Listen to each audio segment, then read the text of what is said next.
은퇴 후 조용한 삶을 살아가던 한 한국계 미국 여성이 있었습니다. 전쟁의 기억을 품고 첨단 기술의 현장을 누볐던 한 시대의 증인이었죠. 모든 걸 내려놓은 줄 알았던 그녀에게 어느 날 다시 마이크가 주어졌습니다. 그곳은 바로 MIT.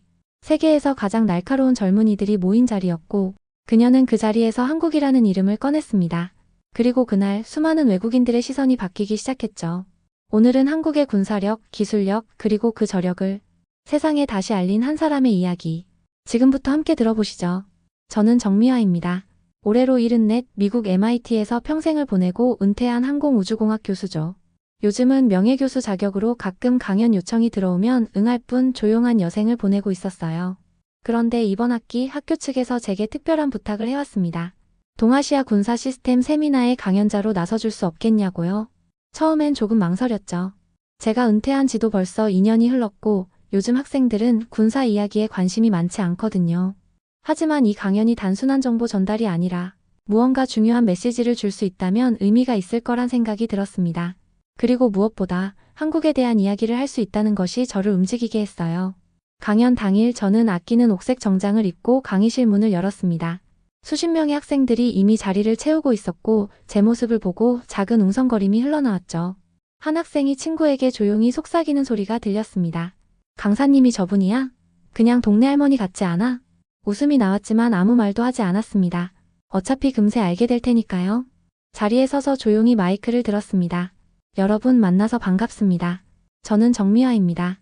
이 학교에서 40년을 보냈고 오늘은 특별히 한국의 군사 시스템과 기술에 대해 이야기하려고 합니다. 처음엔 반응이 그리 뜨겁진 않았어요. 고개를 갸웃거리는 학생도 있었고 의자에 몸을 깊숙이 묻은 채 관심 없는 척하는 친구도 보였습니다. 그 중에서도 특히 눈에 띈 건 일본에서 온 유학생 토모 유이치로와 중국 유학생 리우 펑이었죠. 둘 다 다소 도도한 표정으로 절 지켜보고 있었어요. 제 소개가 끝나자마자 리우 펑이 손을 들었습니다. 교수님, 한국의 군사 시스템이라 하셨는데요. 한국은 핵무기도 없고 전 세계 군사력 순위에서도 3대 강국은 아니잖아요. 중국과 미국, 러시아를 넘어선다는 이야기를 하실 건가요? 말투가 꽤 도발적이었습니다. 저는 가볍게 미소 지으며 대답했죠. 맞습니다. 한국은 아직 핵무기를 보유하고 있지 않죠. 하지만 지금 제가 하려는 이야기는 단순한 전투력의 크기가 아닙니다. 한국이 만들어낸 기술력, 그리고 그것이 세계에 어떤 의미를 지니는지에 대해 이야기해 보려는 겁니다. 그러자 이번엔 토모 유이치로가 고개를 돌리며 말을 이었습니다. 전 솔직히 이해가 되지 않습니다. 일본은 핵무기를 만들 수 있는 기술을 갖고 있죠. 한국은 언제나 미국의 그늘 아래에 있었고 군사적으로도 자립하기 힘든 구조 아닙니까? 한국의 무기체계가 대단하다 해도 자위대 수준이라고 보긴 어렵다고 생각하는데요. 강의실이 살짝 술렁였습니다. 정중한 표현 속에 깔린 무시는 분명했죠. 저는 그 순간을 기다렸다는 듯 차분하게 노트북을 열었습니다. 그럼 지금부터 한번 보시죠. 왜 제가 한국의 기술력에 대해 이야기하려는 건지. 그때부터 강의실 분위기는 달라졌습니다. 제가 준비한 첫 영상이 화면에 띄워졌고 학생들의 눈동자가 점점 또렷해졌어요. 몇몇 학생들은 앞자리로 의자를 끌어앉았습니다. 모두가 생각하던 한국이 아니라는 걸 그제야 느끼기 시작한 거겠죠. 하지만 이건 아직 시작에 불과했습니다. 제가 처음 전쟁이라는 걸 본 건 6살 때였습니다.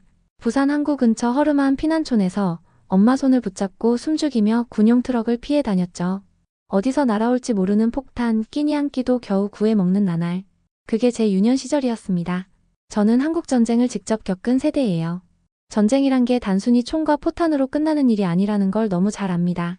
국가란 이름 아래 사람 하나하나가 어떻게 짓밟히고 또 어떻게 다시 일어나는지 그걸 뼈저리게 체험했거든요. 그런 나라가 지금은 세계에서 가장 빠르게 무기를 설계하고 생산하는 나라가 되었습니다. 아이러니하죠. 하지만 저는 그걸 필연이라고 생각합니다. 피로 얻은 교훈은 결코 잊히지 않으니까요. 학생들에게 영상을 보여주며 저는 조용히 설명을 이어갔습니다. 여러분, 이건 최근 폴란드 바르샤바에서 열린 군사 퍼레이드입니다. 이 장면 자세히 보세요. 지금 화면에 등장한 로켓 발사기, 자주포, 전차. 전부 한국에서 수출된 무기입니다. 갑자기 눈을 동그랗게 뜨는 학생들이 보였어요. 특히 미국 학생 하나가 속삭이는 소리가 들리더군요. 저게 한국 무기였어? 폴란드 건 줄 알았는데. 맞습니다. 대부분의 나라들이 한국의 무기를 자신들의 주력 무기로 삼고 있어요. 그만큼 기술력이 믿을만하다는 이야기입니다. 저도 처음엔 이게 과연 가능한 일일까 생각했죠. 하지만 한국은 달랐습니다. 그 나라엔 두 가지가 있었거든요. 살아남기 위한 절박함과 포기하지 않는 기술자 정신. 제가 학계에 있던 시절에도 한국 출신 연구원들과 함께 일할 기회가 많았어요. 놀라운 집중력, 깔끔한 설계, 디테일에 대한 집착. 마치 전장에서 바로 써야 할 것처럼 그들은 기계를 대했습니다. 이런 문화는 그냥 만들어진 게 아닙니다. 국가 전체가 전시 상황에 준하는 경계심을 유지해온 결과예요. 한국은 여전히 휴전 중인 나라입니다. 총성이 멎었을 뿐 전쟁은 끝난 게 아니죠. 그러니 한국은 안보를 둘러싼 기술력에 있어 결코 평범한 나라가 아닙니다. 제가 그렇게 말하자 리우펑이 다시 손을 들었습니다. 하지만 교수님, 군사력이라는 건 단순한 기술력 이상의 문제입니다. 전력 배치, 인구수, 경제력, 정치 외교까지 모두 복합적으로 작용하는 거 아닙니까? 한국의 기술이 뛰어나다고 해도 중국이나 미국의 수준을 따라올 수는 없다고 생각합니다. 그 말에 저는 잠시 웃었습니다. 그리고 되물었죠. 리우펑 학생은 전쟁이 시작됐을 때 가장 먼저 무엇이 필요하다고 생각합니까? 수백만의 병력입니까? 아니면 빨리 날아가는 전투기 한 대일까요? 그는 대답하지 않았습니다. 대신 주변 학생들이 제게 집중하기 시작했죠. 제가 꺼낸 다음 이야기가 뭔가 다르다는 걸 느낀 듯 했습니다. 중요한 건 가장 먼저 정확히 작동하는 한 발입니다. 한국은 그 첫 한 발을 세계 누구보다 빨리 그리고 정확히 날릴 수 있는 나라입니다. 그 순간 강의실 안의 공기가 바뀌는 걸 느꼈습니다. 그냥 통계나 수치로는 느낄 수 없는 이야기를 통한 무게감이 전달된 거겠죠. 학생들의 눈빛은 이제 저를 궁금해하는 눈에서 무언가를 배우고 싶어하는 눈으로 바뀌어 있었습니다. 하지만 여기서 멈추면 안 되겠죠. 이제부터 한국의 진짜 기술 이야기를 시작하려 했습니다. 지금까지는 그저 배경일 뿐이었거든요. 화면에 폴란드 바르샤바 군사 퍼레이드 영상이 재생되는 순간 강의실 안의 공기가 바짝 긴장됐습니다. 저는 화면을 멈춘 채 학생들에게 조용히 물었죠. 지금 보신 저 다연장 로켓, 자주포, 전차. 다들 어느 나라에서 만든 무기라고 생각하셨습니까? 대답이 없었습니다. 대다수는 유럽제일 거라 생각했겠죠. 누군가가 조심스럽게 중얼거렸습니다. 미국, 아니면 독일? 저는 다시 영상을 돌렸습니다. 폴란드가 자랑스럽게 앞세운 세 가지 무기. 그중 둘은 제가 한국 방산청 시절 자료를 통해 수차례 검토했던 모델이었습니다. 다시 말했죠. 이 무기들은 전부 한국에서 만들었습니다. 한국 방산업체에서 직접 설계하고 생산해서 납품한 무기들이에요. 단순히 수출만 한 게 아닙니다. 폴란드군이 요청한 사양에 맞춰 재설계까지 마쳤고 납품 속도는 세계에서 가장 빠릅니다. 그 말에 학생들 사이에 작게 탄식이 흘렀습니다. 익숙하게만 보이던 유럽 무기들이 한국에서 왔다는 사실이 낯설게 느껴졌나 봅니다. 그러자 일본 유학생 토모 유이치로가 정색하며 말을 던졌습니다. 한국 무기가 우수하다는 건 인정합니다. 하지만 한국이 세계 군사력 5위라는 건 너무 과장된 이야기 아닙니까? 그건 단순히 장비 수량만 보고 매긴 랭킹이겠죠. 말투는 정중했지만 그 속에 깔린 뉘앙스는 무시였어요. 저는 흔들리지 않았습니다. 토모 군사력 지표는 단순히 숫자가 아닙니다. 무기의 배치 능력, 생산력, 유지 가능성까지 종합적으로 평가되죠. 한국은 그 모든 부문에서 지금 상승 곡선을 그리고 있는 나라입니다. 학생 중 한 명이 손을 들고 물었습니다. 교수님, 무기 수출은 그렇다 치더라도 개발력 자체는 미국이 우위 아닌가요? 미국은 방산 기술을 민간으로도 풀고 있고요. 저는 고개를 끄덕이며 대답했습니다. 맞습니다. 미국은 여전히 세계 최강이죠. 그런데 문제는 속도입니다. 최근 우크라이나 전쟁으로 미국 방산업체들도 납기 지연에 허덕이고 있어요. 반면 한국은 1000대의 전차, 수십 대의 자주포, 수십 대의 전투기를 1년 반 만에 완성해 퍼레이드에 세웠습니다. 이게 가능한 나라가 과연 몇 곳이나 있을까요? 한쪽에서 웅성임이 일기 시작했습니다. 확실히 지금까지 그들이 생각해온 한국의 이미지와는 다른 현실이 펼쳐지고 있었거든요. 리우펑이 다시 목소리를 높였습니다. 그래도 중국은 핵을 보유하고 있고 수많은 인구와 더 넓은 전략 공간을 가지고 있잖아요. 한국이 과연 그런 나라들과 대등하다고 말할 수 있습니까? 저는 미소 지었습니다. 예상대로 흘러가는 질문들이었으니까요. 리우, 핵무기는 중요한 억제 수단입니다. 하지만 전면전이 아닌 한 실제 사용할 수 있는 무기는 아니죠. 진짜 무서운 무기는 작동하는 무기입니다. 정비가 잘 되어 있고 필요할 때 바로 사용할 수 있는 것. 지금 전 세계가 한국 무기를 선택하는 이유는 그 신뢰성 때문입니다. 그 순간 미국 학생 케빈이 조용히 말을 보탰습니다. 저도 방산학을 공부하면서 느낀 게 있어요. 한국은 기계적 설계나 내부 배선 하나까지 굉장히 정교하게 만들어져 있습니다. 전투 상황에서 가장 필요한 건 바로 그런 안정성이거든요. 케빈의 말이 끝나자 교실 안은 이상하리만치 조용해졌습니다. 자연스럽게 학생들의 시선이 다시 제게로 향했습니다. 그들이 알고 있던 한국은 더 이상 예전에 작고 약한 나라가 아니란 걸 조금씩 깨닫고 있었던 거겠죠.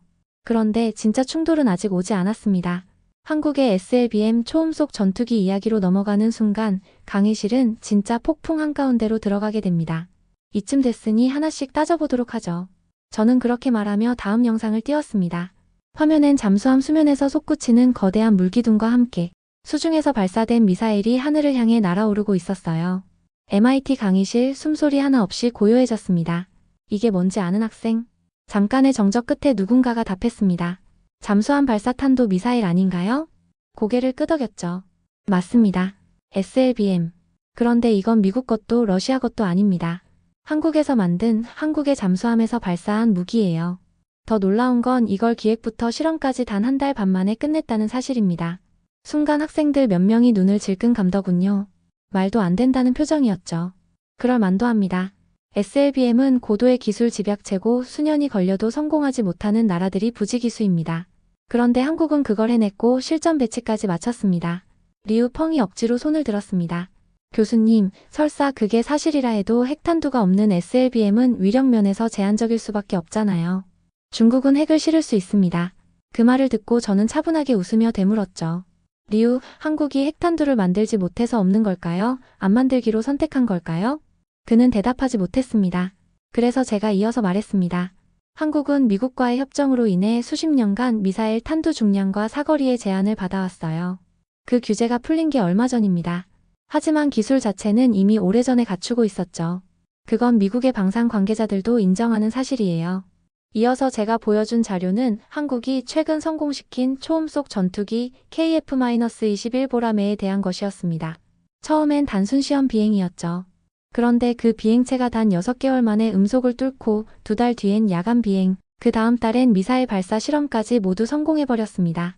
이건 단순한 기술 과시가 아닙니다. 생산 공정, 실전 배치 능력, 모든 게 완비되어 있다는 증거입니다. 이 정도 속도라면 전 세계 누구보다 빠르고 정확하게 전력을 확보할 수 있다는 뜻이죠. 토모 유이치로가 다시 반론을 제기했습니다. 이번엔 꽤나 흥분한 상태였어요. 하지만 일본은 다릅니다.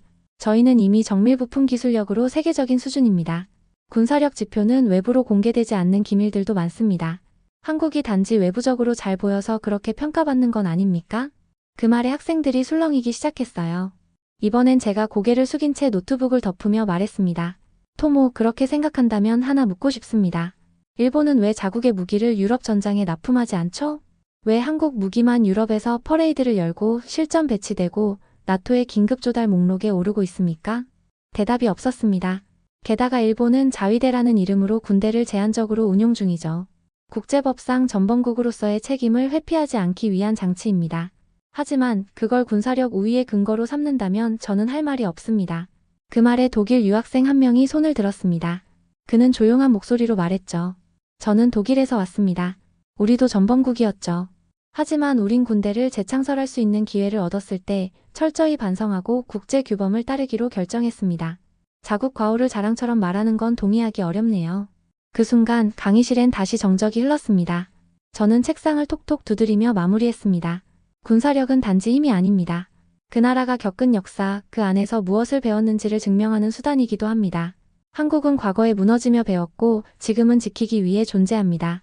그래서 저는 한국의 성장과 기술을 높게 평가할 수밖에 없습니다. 학생들의 시선은 달라져 있었습니다. 그들의 눈에 저는 단순히 은퇴한 한국인 교수가 아니었죠. 전쟁과 평화를 모두 겪은 사람, 그리고 진짜 현실을 들려주는 목소리로 보였을 겁니다. 하지만 진짜 변화는 그날 수업이 끝나고 난 뒤부터 시작됐습니다. 강의가 끝나자 학생들은 저마다 정리하듯 조용히 노트북을 덮었습니다. 대부분의 눈빛이 바뀌어 있었어요. 흥미, 충격, 그리고 약간의 혼란. 그 중에서도 가장 인상 깊었던 건 조용히 일어나 제게 다가온 토모 유이치로와 리우 펑이었습니다. 먼저 말을 꺼낸 건 토모였어요. 눈빛은 여전히 경직되어 있었지만 목소리에는 힘이 빠져 있었습니다. 교수님, 아까 제 발언 조금 과했던 것 같네요. 강의 잘 들었습니다. 형식적인 인사 같았지만 저는 고개를 끄덕이며 받아들였습니다. 그가 제 눈을 제대로 마주보지 못하고 있다는 게 마음속 불편함을 방증하고 있었거든요. 곧이어 리우 펑도 말을 꺼냈습니다. 저도 교수님 강의 덕분에 많은 걸 알게 됐습니다. 솔직히 한국이 군사적으로 이렇게 강한 나라인 줄 몰랐어요. 늘 우리보다 아래라는 인식이 있었거든요. 그런데 그게 그냥 선입견이었다는 걸 오늘 처음 깨달았습니다. 의외였어요. 그렇게 강하게 반박하던 학생들이 이렇게 솔직하게 태도를 바꿀 줄은 몰랐죠. 그때 케빈이 조용히 다가와 제게 귓속말을 했습니다. 교수님, 아까 리우가 강의 끝나고 한국 무기 자료를 따로 요청하더라고요. 전혀 다를 줄 알았는데요. 저는 웃으며 케빈에게 말했죠. 사람은 제대로 들으면 변합니다. 단 진심이 담겨 있을 때 말이에요. 그날 밤 저는 오랜만에 학생들과 함께하는 소규모 식사 자리에 참석했어요. 은퇴한 이후로는 공식 석상 외엔 잘 나가지 않았는데 오늘은 유난히 마음이 끌리더군요. 한쪽 테이블에서 미국인 학생들과 한국 유학생 몇 명이 이야기를 나누고 있었습니다. 강의 시간 내내 조용히 듣기만 했던 학생이 그제야 입을 열며 말하더군요. 사실 저희 기숙사에서도 중국 유학생들이 한국 친구들을 깎아내리는 일이 자주 있었어요. 뭐든 자기들이 원조고 한국은 다 따라했다고 하면서요. 근데 오늘 교수님 강의를 듣고 보니 따라한 게 아니라 앞서가고 있었던 거네요. 한국 유학생이 조용히 웃으며 대답했습니다. 우리는 그런 말 들으면 그냥 피하죠. 싸움 나봐야 서로 기분만 상하니까요. 그래서 한국에 이런 말이 있어요. 무서워서 피하는 게 아니라 더러워서 피한다는 말이요.